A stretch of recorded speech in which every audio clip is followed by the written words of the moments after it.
그들의 일로 인하여 사랑 안에서 그들을 매우 귀중히 여기라. 또 너희끼리 화목하게 지내라. 아멘. 그 가디나에 있는 성서침례교회의 우리 최은주 목사님이 제가 설교를 하고 나면 그 다음날 저녁에 꼭 시험을 칩니다. 그 앞에 날 들은 설교 제목부터 시작해서 대지, 소지를 물어요. 그런데 주일날 아침에 제가 이 설교를 했어요. 그러니까 오후 되면 이제 시험을 치러야 되는데 딱 서시더니 그래요. 저는 시험 못 칩니다. 저는 말 못합니다. 왜냐하면 왜 그랬을까요? 자기 자신과 관련된 내용이라고 생각하셔서 그렇게 했는데 뭐 제가 볼 땐 그럴 필요가 없다고 봅니다. 당연히 뭐 할 수 있는. 그래서 제가 시험을 쳤어요. 물어봤는데 저도 여러분에게 시험을 쳐보겠습니다. 자, 여러분들은 그 영적인 지도자인 목회자가 하는 일이 어떤 일인지를 알아야 됩니다. 맞아요? 어떤 일이에요? 첫째, 성도들 가운데서 뭐 하는 사람이다? 수고하는 사람이다. 성도들 위에 군림하는 사람이 아니고 성도들 가운데 수고하는 자이다 하는 겁니다. 두 번째로는요, 감독하는 사람이다. 감독이 필요합니다. 지금 어저께 유현진이가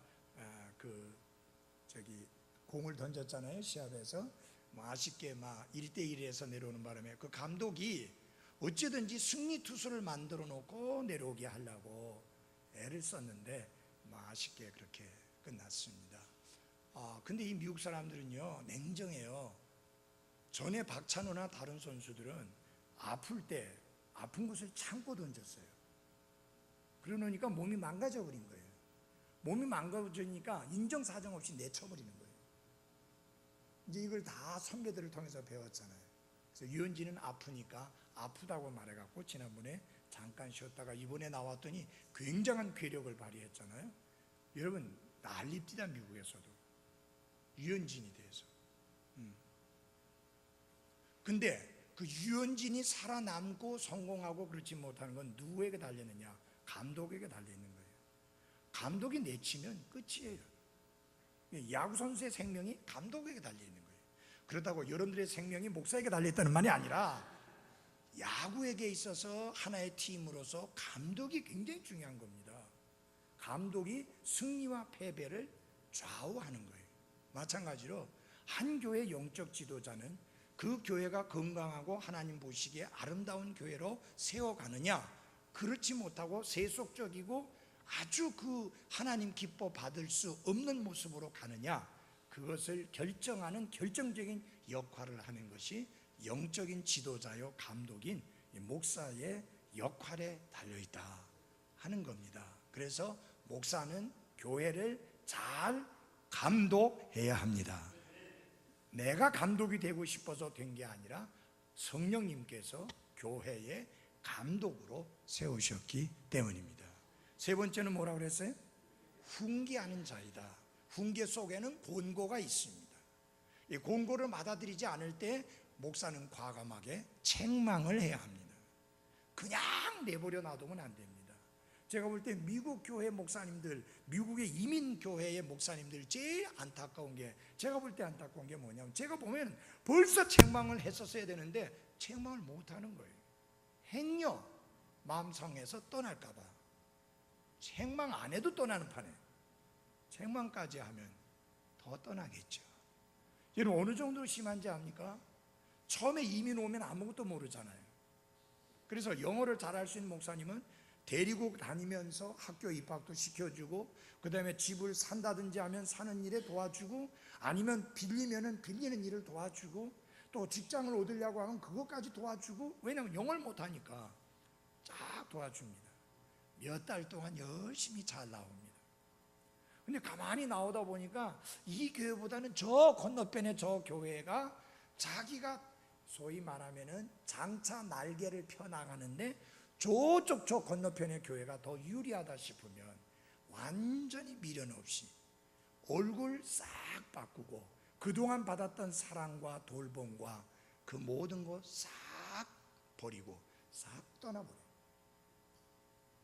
근데 전혀 미안해하지도 않아요. 얼마나 목사의 속이 시커멓게 타겠습니까? 그래서 제가 뭐 엑스레이를 안 찍어봐서 모르지만 미국 목사님들 속이 다 타버렸더라고요. 시커매졌어. 저는 보니까 허연 것 같은데 이런데 애를 안 먹였어요. 자, 그래서 권고도 하고 책망도 하고, 그래도 듣지 않으면 뭐 해야 돼요? 경고를 해야 합니다. 그리 하다는 안 된다. 그리 하면 안 된다. 위험하다. 그러다간 하나님한테 한 대 맞는다. 경고해 줘야 돼요. 그것이 목사의 일입니다. 그러니까 별로 반가운 일은 아니죠. 그러니까 목사의 하는 일이 쉽지가 않아요. 그래서 함부로 잘못 판단해서 목사의 하는 일이 세상에 이보다 더 편할 수는 없다라고 생각해서 목사 되겠다고 덜커덩 신학교 간다고 직장 다 때려치고 그러지 마십시오. 정말 하나님이 부르신 부르심이 아니면 감당할 수 없는 게 목회의 길입니다. 심지어는 하나님 부르신 부르심에 대한 확신 가운데 사역하다가도 힘들어서, 어려워서, 감당키가 쉽지 않아서 그만두는 경우도 있는데, 하물며 그런 소명도 없이 달려든다는 것은 너무 위험합니다. 지금요, 미국에 목회 사역 안 하고 딴짓거리 하면서 미국에서 눌러 앉아 사는 사람들이 수두룩-뻑뻑합니다. 수만 명 됩니다.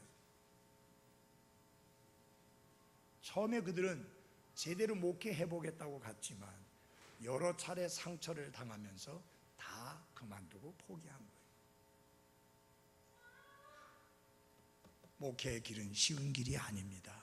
그렇기 때문에 여러분의 많은 기도가 필요하고, 그렇기 때문에 여러분의 많은 격려가 필요합니다. 아멘. 근데 여러분, 이렇게 하지 마십시오. 저를 본 사람마다 아무도 살이 어느 정도 올라가지고 보기 좋은 거는 아무도 그거 이야기 안 하고 뭐냐, 목사님 되게 피곤했던 모양이요, 입술이 못 났다고. 이 넓은 지역에, 요거 굉장히 좁은 지역인데. 내 말 이해되겠어요? 여러분, 칠판에다가, 큰 칠판에다가 점을 하나 딱 찍어 놓고 뭐가 보입니까 하면은요, 100이면 100 다 말하는데 뭐가 보인다고 그래요? 점이 보인다고 그래요. 큰 칠판에 점이 하나 보입니다라고 말하는 사람은 하나도 없어요. 점이 보인다는 거예요. 그 조그만 점. 우리가 인간관계 속에서, 특별히 목회자와 성도들, 성도들과 목회자들, 성도들과 성도들과의 관계에서 그런 식의 눈으로 보는 것을 버려야 합니다. 좀 좋은 거, 큰 거 보고, 작은 거는 그래, 나도 인간이고 당신도 인간이고 목사님도 인간이고 나도 인간이고 허물도 있고 약점도 있고 그리고 나약함도 있기 때문에 있을 수 있는 일이다. 그렇게 넘어가야 맞습니다. 이제는 혹시 나중에 이야기할 때 요거 보지 말고, 요 입술 터진 거 보지 말고 얼굴 복닥해진 거 그것만 보십시오. 자, 그러면 이제 두 번째로 중요한 게, 아까 그랬잖아요. 알라 그랬습니다. 목사가 누구인지를 알라. 그는 하나님의 뭘 받은 사람?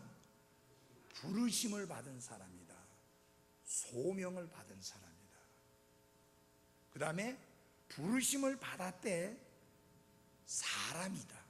부르심을 받은 하나님의 뭐라고요? 사람이라는 것을 알아야 됩니다. 초자연적인 존재가 아닙니다. 천사가 아닙니다. 사람입니다. 그 말은 여러분과 똑같은 약점과 단점을 가지고 있는 존재라고 하는 뜻입니다. 이것을 알아야 하는 것입니다. 자, 그 다음에 중요한 게 뭐냐, 이제 알라고 했고, 두 번째로 매우 귀중히 여기라, 그렇게 말씀했습니다. 이거 뭐 하나님 말씀이니까 그렇게 이야기할 수 있죠. 자, 여러분의 목사를 매우 어떻게 여기라고요? 귀중히 여기라. 여기 귀중히 여긴다는 말은 높이 평가한다는 그런 뜻입니다. 제가 터키에 갔을 때 말로만 듣던 물방울 다이아를 보았습니다. 제가 제 아내하고 농담하고 이야기할 때 보면 내년 결혼 기념일에는 내가 물방울 다이아를 사주겠다, 그런 이야기를 했습니다. 말이 돼야 안 돼요? 말이 안 돼요, 그거는. 여러분, 그래서 제가 물어봤습니다. 그 가이드한테 저 물방울 다이아가 도대체 얼마나 되느냐 라고 물으니까 뭐라고 답을 하느냐, 저게 뭐 경매에 나온 적이 있어야 무슨 얼마나 돈이 되는지를 알 수 있을 텐데 저게 경매에 나온 적이 없어가지고 얼마인지 모른대요. 그 가치가 대단한 거예요. 진짜 큽니다. 근데 아무리 커도 뭐예요? 돌은 돌일 뿐이에요. 돌이잖아요, 그거? 맞아요? 돌이에요, 그 돌. 여러분, 보석이라는 말이 돌이라는 뜻이에요.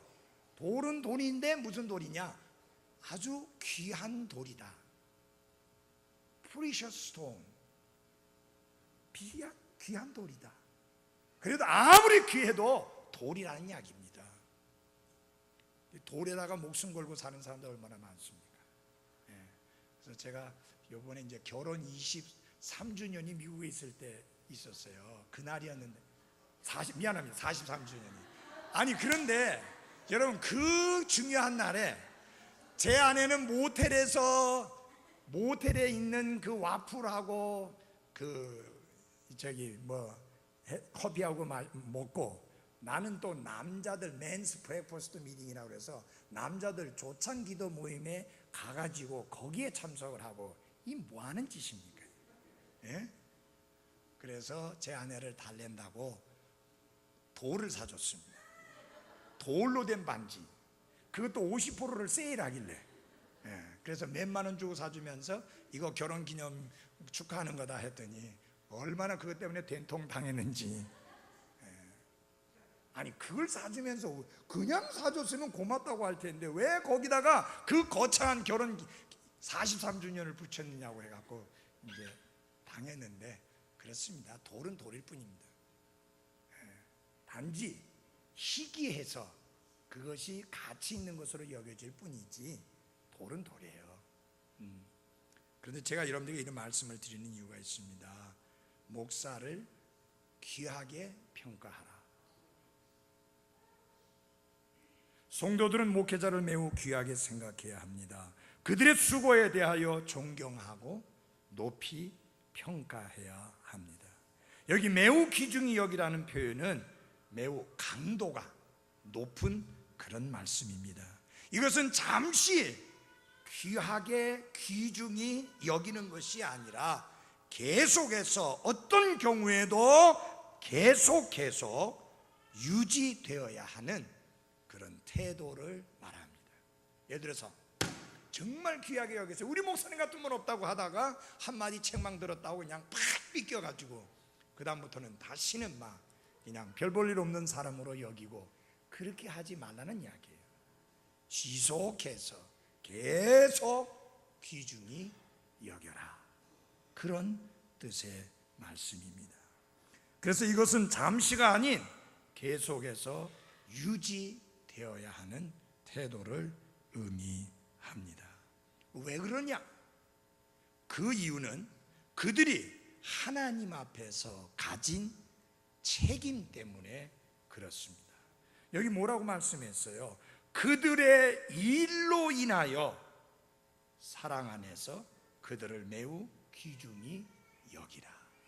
그들이 하나님 앞에서 지고 있는 책임으로 인하여, 그들이 하나님 앞에서 하고 있는 엄중한 그 중요한 그 일을 인하여 매우 귀중히 여기라고 하는 것이 성경의 가르침입니다. 모든 하나님의 사람들이 불완전합니다. 그럼에도 불구하고 그들을 불러서 완전한 하나님의 말씀을 선포하시려고 하는 것이 바로 하나님의 섭리요 계획입니다. 이 하나님의 말씀을 선포하는 일이 목사의 1차적인 사명입니다. 신방도 목사의 1차적인 사명이 아닙니다. 상담이나 행정도 목사의 1차적인 사명이 아닙니다. 목사의 1차적인 사명은 하나님의 말씀을 선포하는 것입니다. 그러므로 다른 잡다한 일에 신경 쓰지 아니하고 오직 기도와 말씀 사역에만 전념할 수 있도록 성도들은 도와주고 기도해 주어야 하는 것입니다. 목회자에게는 약간의 존경이 아니라 가장 큰 존경이 드려져야 합니다. 디모데전서 5장 17절에 보면은 배나 존경할 자로 여기라고 이렇게 말씀을 하고 있습니다. 여러분들 생각하기에 아니 목사님은 자기 자신에 대해서 설교하면서 어떻게 저렇게 당당하게 설교하느냐, 이게 제 이야기라면 저는 당당하게 못하지만 하나님의 말씀이기 때문에 충분히 당당하게 설교할 수 있다고 믿습니다. 저는 이런 설교를 다른 분을 초청해서 설교하도록 그렇게 하지도 않거니와 그렇게 할 필요도 없다고 봅니다. 하나님의 말씀이 가르치는 것은 그가 어떠한 경우에든지 담도하게 선포할 수 있어야 하는 것입니다. 그래서 저는 헌금에 대해서 설교해야 된다면 다른 분을 초대할 그럴 생각도 없고 그럴 필요도 없습니다. 성경이 가르치는 거면은 언제건 누구에게든 담대히 선포할 수 있는 것입니다. 그 다음에 이제 중요한 게 있습니다. 성도들끼리 좋은 관계를 유지해야 합니다. 13절 뒷부분에 보면 다 같이 큰 소리를 봅시다. 시작.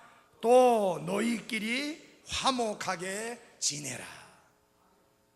6년 전에 갔을 때 그 형제가 찬양대를 지휘하고 있었는데 이번에 가보니까 그 형제가 찬양을 지휘하고 있지 않는 거예요. 그래서 왜 안 하느냐 그래 했더니 찬양대 지휘자가 뭐 찬양자를 해봤자 뭐 한 대여섯 명이고 형제 하나 딱 있는 그런 상황인데, 그래도 그 형제 얼마나 열정적인지요. 자매들 한 대여섯 명하고 형제 딱 한 명인데 그걸 세워놓고 얼마나 열심히 지휘를 하는지. 오래전에 갔을 때는 이 박자도 안 맞는 거예요 막. 그러더니 나중에 보니까 박자도 잘 맞더라고요. 그 형제가 안 하고 있는 거예요. 왜 안 하느냐 그러니까 자기가 연습을 시키다가 성질을 한번 냈다는 거예요. 하도 연습을 하는데 너무 성의 없이 해가지고 소위 말하면 그냥 이 의자에다가 이 팔을 이렇게 딱 이래가지고 뻣뻣해 있는 게 너무 보기 싫어가지고 한마디 했더니 막 그냥 조용히 이야기했으면 되는데 막 자기가 좀 성질을 좀 부렸대요. 근데 그 형제 별로 성질 부리는 형제가 아닌데 어쨌든 간에 좀 마음에 안 들었던지 막 삐껴가지고 그래가지고 이 형제가 지휘를 못하는 거예요. 자기가 찔림이 되고 그 사람하고 관계도 안 좋고 그러니까 부인도 안 하는 거예요 찬양대원. 자, 그걸 지켜보는 목사 마음은 어떻겠습니까?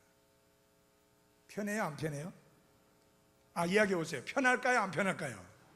안 편합니다. 그래서 성경은 뭐라고 말하느냐, 너희끼리 화목하게 지내라. 어떤 교회는요 목사하고 아무 상관없이 자기들끼리 싸워갖고는 다 튀어나가는 거예요.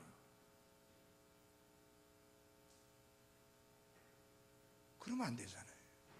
성경 뭐라고 말했느냐, 성도들끼리 언제나 화목하게 지내라 그렇게 말씀합니다. 자, 그런데요 이게 어떻게 해서 가능하느냐, 목사를 알고 목사를 매우 귀중히 여길 때 성도들끼리 화목한 일이 가능하게 되는 것입니다. 이게 제대로 안 되면 성도끼리 화목하게 지내는 것이 잘 안 됩니다. 데살로니가 교회는 이미 화목한 상태에 있었지만은 이것을 계속 지켜나갈 필요가 있었고, 그러므로 사도 바울은 이 권면을 하나의 명령으로 주게 된 것입니다.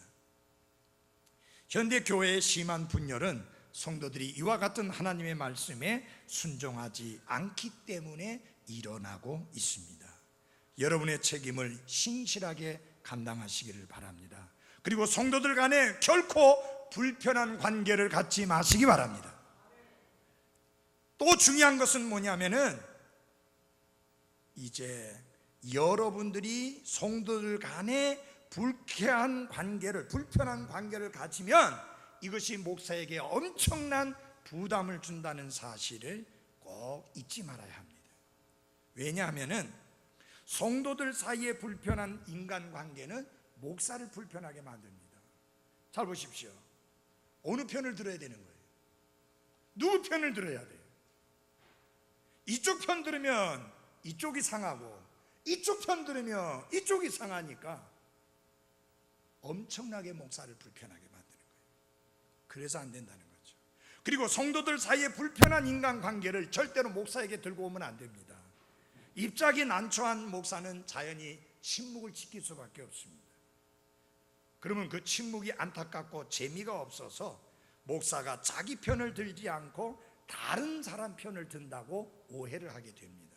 이래저래 오해를 받는 게 목사예요. 그러니까 어떤 경우에든지 여러분이 성도들 간에 불편한 관계를 가져서는 안 됩니다. 목사에게는 아무 편도 없습니다. 오직 우리 주 예수 그리스도께만 충성을 다하려는 마음뿐입니다. 그래서 목사에게 무리하게 자신에 대한 개인적 관심을 요구해서는 안 됩니다. 자, 여러분은 여러분들보다 더 어린 그리스도인들을 돌봐야 될 막중한 책임이 있습니다. 거기에 투자하시고 늘 성도들 간의 좋은 관계를 지금처럼 계속해서 잘 유지해 가시기를 바랍니다. 지금 뭐 다투고 싸우는 분 없죠? 혹시 다투고 싸워가지고 뭐 꼴도 보기 싫다, 뭐 얼굴도 보기 싫다, 뭐 말도 안 하겠다, 그런 소리 하면 안 됩니다. 그 말 들으면 목사는 불편한 줄 알아요? 목사 얼마나 힘든 줄 알아요? 누구 편들게? 그런 불편한 관계를 가지면 안 된다 하는 겁니다. 여러분, 우리가 이해해야 될 것이 있습니다. 사람은 완전하지 않아요. 그래서 교제하다 보면은 서로 간에 조금 섭섭한 말이나 표현을 할 수도 있습니다. 그래도 너그럽게 넓게 이해하고 넘어가는 게 중요합니다. 목사도 실수가 많습니다. 그도 인간입니다. 그러므로 그때마다 개인적으로 찾아와서 따뜻한 충고를 주면 되는 것입니다.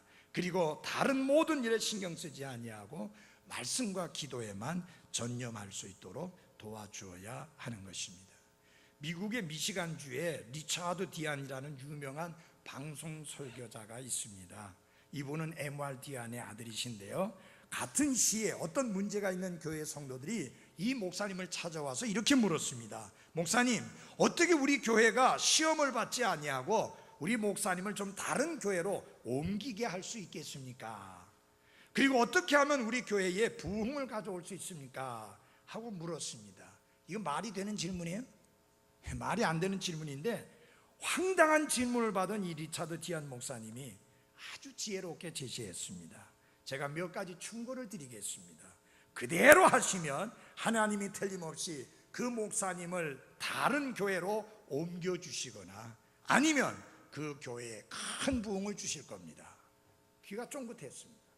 그래서 귀를 기울여, 첫째로 목사님이 설교할 때 그 눈을 똑바로 쳐다보고 마음속에 커다란 공감을 느낄 때마다 큰 소리로 아멘 하십시오. 둘째, 설교가 끝났을 때 목사님의 손을 따뜻하게 잡아주고 크게 축복이 되었습니다라고 꼭 이야기를 하십시오. 셋째로, 제가 무엇을 할 수 있고 무엇을 도울 수 있을 것인가를 물어보십시오. 넷째로, 날마다 하루도 빼놓지 않고 여러분의 목사를 위해서 기도하십시오. 그러면 큰 교회에서 초빙에 가든지 너무 심하게 열심히 사역하다가 먼저 주님께 가든지.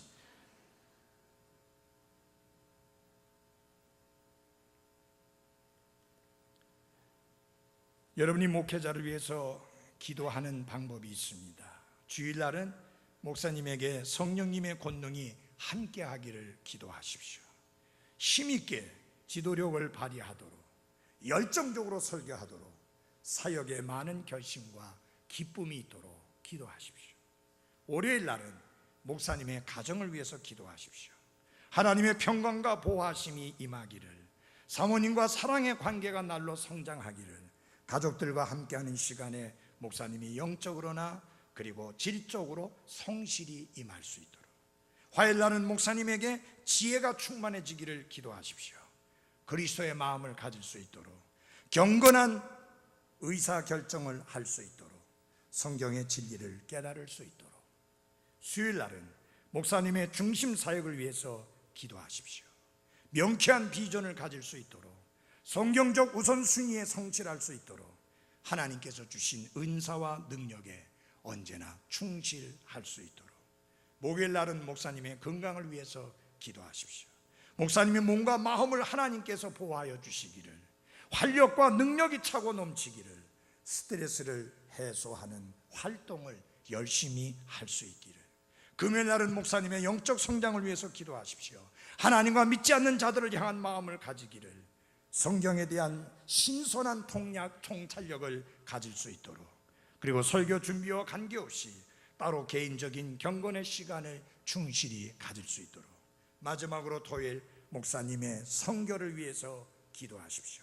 건전한 행동의 동기를 가지도록, 성결한 생각을 품고 생활하며 사모님에게 충실할 수 있도록, 고결한 생활에 철저히 헌신할 수 있도록 여러분들은 구체적으로 기도할 수 있습니다.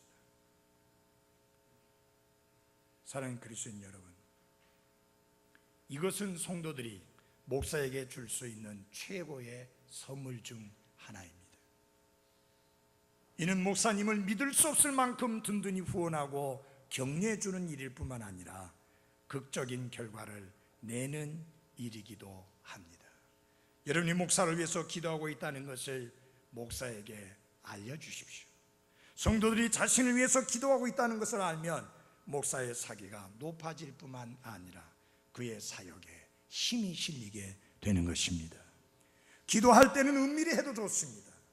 그러면 하나님께서 분명 그 기도를 높여주실 것입니다. 하지만 목사님도 인간이므로 여러분이 자기를 위해 기도하고 있다는 사실을 알릴 필요가 있습니다. 오늘은 목사를 위해서 얼마 동안 기도했다고 가끔씩 쪽지를 보내보십시오. 그리고 계속해서 기도하시기를 바랍니다. 모든 하나님의 사람들이 불완전하지만 그럼에도 불구하고 그들을 불러서 완전한 하나님의 말씀을 선포하게 하시려는 하나님의 섭리가 바로 여기에 있습니다. 그러므로 목사는 여러분들의 기도가 필요합니다. 여러분들과 함께 사역해야 합니다. 그래서 우리는 함께 동역자로서 하나님의 교회를 세워가야 합니다. 이것이 가장 바람직한 목사와 성도들과의 관계인 것입니다. 기도하겠습니다. 이 시간 조용히 기도할 수 있는 시간을 드리겠습니다. 오늘 말씀을 듣고 저는 좀 더 목사님에 대해서 알지를 못했다라는 생각이 듭니다. 그리고 목사님을 위해서 더 많이 기도하지 못했다는 아쉬움에 사로잡힙니다. 정말 이 말씀을 오늘 오전과 오후에 들은 대로 좀 더 나의 영적인 지도자인 목회자를 알고 또 그 목회자를 귀중히 여기며 그 목회자를 위해서 열심히 기도해야 되겠다는 그런 결단들이 드려질 수 있기를 바랍니다. 조용히 이 시간 기도하며 참 들은 바 말씀에 대한 말씀에 참된 반응이 있기를 바랍니다.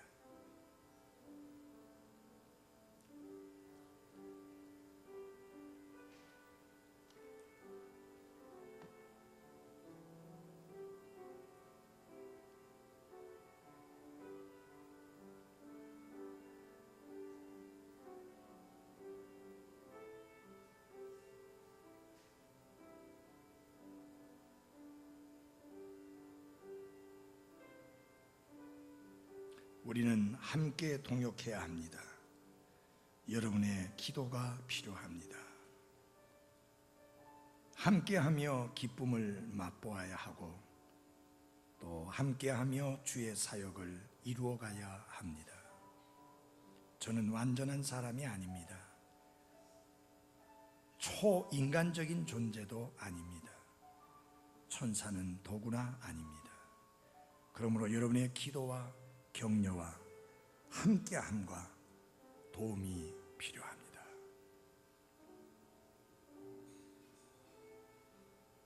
모든 하나님의 사람이 그렇습니다.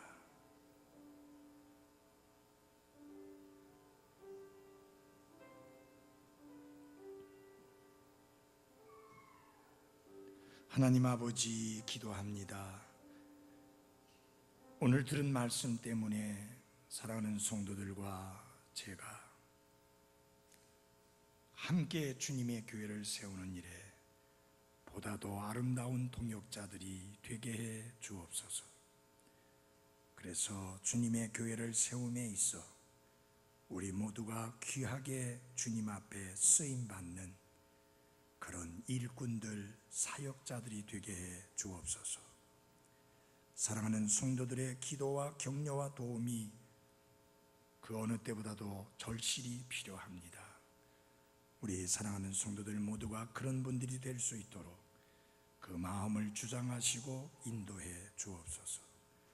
저 또한 목회자로서, 설교자로서, 감독자로서 또 주님의 피로 값주고 사주신 양떼를 대리 목회하는 목자로서 사명을 잘 감당할 수 있도록 힘 주옵소서. 예수님 이름으로 기도했습니다. 아멘. 자, 이제 오늘 오전 오후 두 번에 걸쳐서 성도와 목사가 어떤 관계를 가져야 바람직한 관계인지 잘 들으셨죠? 그런 관계를 우리가 잘 유지해 가야 되겠죠? 네, 그동안 그렇게 하셨던 것처럼 앞으로 더 그렇게 해야 할 것입니다.